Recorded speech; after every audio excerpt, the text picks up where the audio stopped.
एक छोटे से मोहल्ले में आसिफ ने नई दुकान खोली। लोग उसके पास ऑर्डर देने आते और वह बाजार से सामान लाकर थोड़ा मुनाफा रखकर उन्हें दे देता। चूंकि दुकान नई थी, कुछ लोग उसे धोखा देने की कोशिश करते थे, लेकिन आसिफ चालाक और सतर्क था। एक दिन मोहल्ले का जिशान उसके पास आया। आसिफ ने उसे सामान दे दिया और बाकी पैसे लौटा दिए। तभी एक और ग्राहक आया और आसिफ उसे सामान देने लगा। जिशान ने चालाकी से 50 रुपये का नोट अपने पैर के पास गिरा दिया और जल्दी से बोला, आसिफ भाई, आपने मुझे कम पैसे दिए। आसिफ, जो चालाक था, तुरंत बोला, नहीं, मैंने पूरे पैसे दे दिए थे।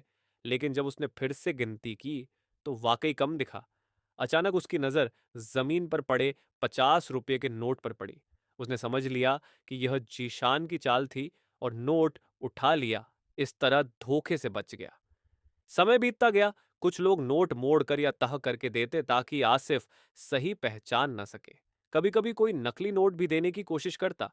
कभी कभी धोखा लग जाता, लेकिन अक्सर सावधानी पूर्वक चेक करके वह सुरक्षित रह जाता।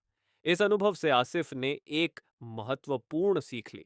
सतर्क, सावधान और अनुभवशील रहना ही व्यापार में धोखाधड़ी से बचने की सबसे बड़ी ताकत है।